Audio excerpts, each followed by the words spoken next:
Hello guys, welcome to SPPS school. Today we see chapter 18 श्रम विभाजन और जाति प्रथा of 12th class Hindi. Watch the video from start to end. If you like the video then please like and share. आइए हम chapter 18 श्रम विभाजन और जाति प्रथा का सॉल्यूशन कर लेते हैं. ठीक है. श्रम विभाजन और जाति प्रथा के राइटर हैं बाबा साहेब भीमराव अंबेडकर. ठीक है. इसमें हम पहले क्वेश्चन आंसर डिस्कस कर लेते हैं. फर्स्ट क्वेश्चन दिया गया है, जाति प्रथा को श्रम विभाजन का ही एक रूप न मानने के पीछे अंबेडकर के क्या तर्क हैं. जाति प्रथा को श्रम विभाजन का ही एक रूप न मानने के पीछे अंबेडकर के क्या तर्क हैं, इसका आंसर देख लेते हैं. जाति प्रथा को श्रम विभाजन का ही एक रूप न मानने के पीछे अंबेडकर ने निम्न तर्क दिए हैं. उनके अनुसार यह विभाजन अस्वाभाविक है. ठीक है. उनके अनुसार यह विभाजन अस्वाभाविक है. फर्स्ट नंबर पे दिया गया है, श्रम विभाजन मनुष्य की रुचि पर नहीं बल्कि उसके जन्म पर आधारित है जो जातिवाद का पोषक है. ठीक है. व्यक्ति की योग्यता और क्षमताओं की उपेक्षा की जाती है. ठीक है. व्यक्ति की योग्यता और क्षमताओं की उपेक्षा की जाती है. व्यक्ति के जन्म से पहले ही उसके माता पिता सामाजिक स्तर के आधार पर उसका पेशा निर्धारित कर दिया जाता है. उसे पेशा चुनने की कोई आज़ादी नहीं होती है. ठीक है. उसे पेशा चुनने की कोई आज़ादी नहीं होती है. ठीक है. व्यक्ति को अपना व्यवसाय बदलने या चुनने की अनुमति नहीं मिलती है. व्यक्ति को अपने व्यवसाय बदलने या चुनने की अनुमति नहीं होती है. संकट में भी व्यवसाय बदलने की अनुमति नहीं होती है, चाहे बेरोजगार या भूखे मरने की नौबत ही क्यों न आ जाए. ठीक है. नेक्स्ट क्वेश्चन देखते हैं.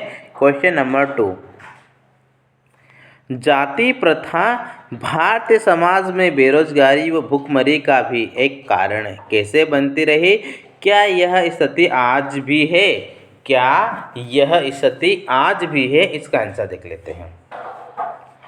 जाति प्रथा किसी व्यक्ति के पेशे का दोषपूर्ण तरीके से पूर्व निर्धारण ही नहीं करती बल्कि मनुष्य को जीवन भर के लिए एक पेशे से बांध देती है. ठीक है.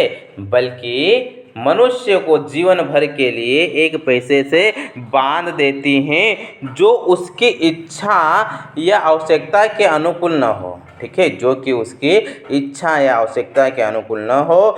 भले ही पेशा अनुपयुक्त या अपर्याप्त होने के कारण वह भूखों मर जाए. आधुनिक युग में यह स्थिति प्राय आती रहती हैं क्योंकि उद्योग धंधों की प्रक्रिया व तकनीक में निरंतर और कभी कभी अकस्मात परिवर्तन आ जाता है. ठीक है.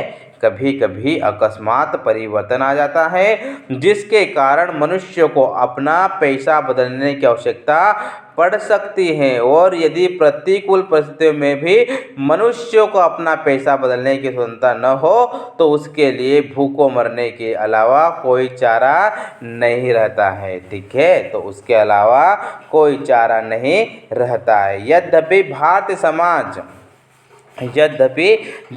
समाज पेशा बदलने की अनुमति नहीं देता. भले ही वह अपने पैतृक पेशे की अपेक्षा अन्य पेशे में पारंगत हो. ठीक है. भले ही वह अपने पैतृक पेशे की अपेक्षा अन्य पेशे में पारंगत हो. इस प्रकार पेशा परिवर्तन की अनुमति न देकर जाति प्रथा भारत में बेरोजगारी का एक मुख्य और प्रत्यक्ष कारण बनी हुई है. ठीक है. आज भारत की स्थिति बदल रही है. सरकारी कानून, सामाजिक सुधार व विश्व स्तर पर होने वाले परिवर्तनों के कारण जाति प्रथा के बंधन समाप्त तो नहीं हुए हैं. ठीक है. जाति प्रथा के बंधन समाप्त तो नहीं हुए हैं परंतु कुछ लचीले बन गए हैं. ठीक है. लेकिन कुछ लचीले बन गए हैं. आज लोग अपने जाति से अलग पेशों को भी अपना रहे हैं। आज लोगों को अपनी योग्यता, रुचि एवं क्षमता के अनुसार साधन और अवसर दोनों उपलब्ध है। ठीक है, नेक्स्ट क्वेश्चन देखते हैं। लेखक के मत से दासता की व्यापक परिभाषा क्या है? लेखक के मत से दासता की व्यापक परिभाषा क्या है, इसका आंसर देख लेते हैं। लेखक के अनुसार दासता केवल कानूनी पराधीनता नहीं है। ठीक है, लेखक के अनुसार दासता केवल कानूनी पराधीनता नहीं है, बल्कि इसकी व्यापक परिभाषा तो व्यक्ति को अपना पेशा चुनने की आज़ादी न देना अथवा अपने मनोनुकूल आचरण न करने देना है। ठीक है, सामाजिक दासता की स्थिति में कुछ व्यक्तियों को दूसरे लोगों के द्वारा तय किए गए व्यवहार और कर्तव्यों का पालन करने के लिए विवश होना पड़ता है। अपनी इच्छा के विरुद्ध मजबूरी में पैतृक पेशा अपना पड़ते हैं। ठीक है, नेक्स्ट क्वेश्चन देखते हैं। शारीरिक वंश परंपरा और सामाजिक उत्तराधिकारी की दृष्टि से मनुष्य में असमानता संभावित रहने के बावजूद अम्बेडकर समता को एक व्यवहार सिद्धांत मानने का आग्रह क्यों करते हैं? इसके पीछे उनके क्या तर्क हैं? इसका आंसर देख लेते हैं। शारीरिक वंश परंपरा और सामाजिक उत्तराधिकारी की दृष्टि से शारीरिक वंश परंपरा और सामाजिक उत्तराधिकार की दृष्टि से मनुष्य में असमानता संभावित रहने के बावजूद अम्बेडकर समता को एक व्यवहार्य सिद्धांत मानने के पीछे यह तर्क देते हैं।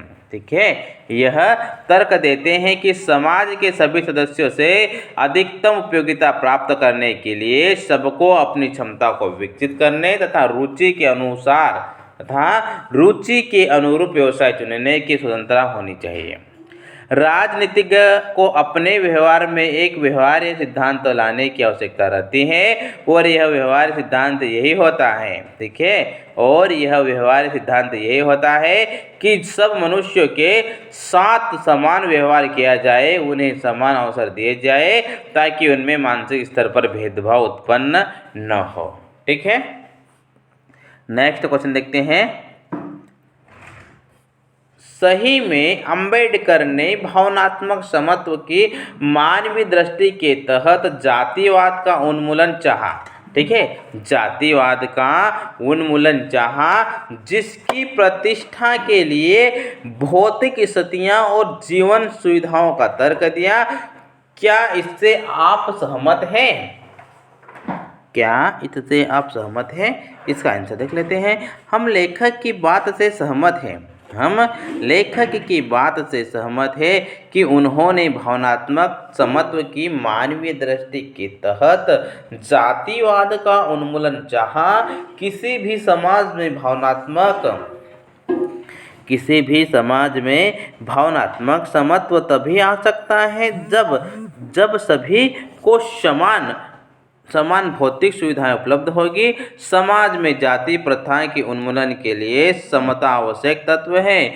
मनुष्य के प्रयासों का मूल्यांकन भी तभी हो सकता है जब सभी को समान अवसर मिले।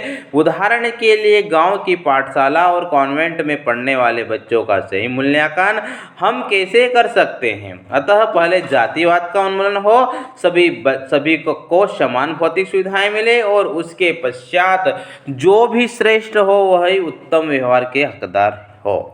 ठीक है, इसके लिए स्वास्थ्य मानसिकता और खुले विचारों का होना परम आवश्यक है। ठीक है,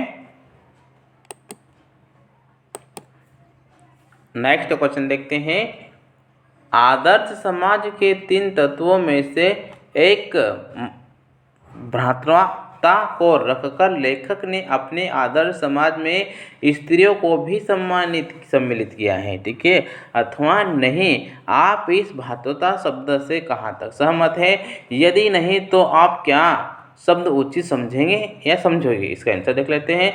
आदर्श समाज के 3 तत्वों में से एक भ्रातृता को रखकर लेखक ने अपने आदर्श समाज में स्त्रियों का स्पष्ट रूप से कोई उल्लेख तो नहीं किया है, परंतु स्त्री पुरुष दोनों ही किसी भी समाज के आवश्यक तत्व माने जाते हैं।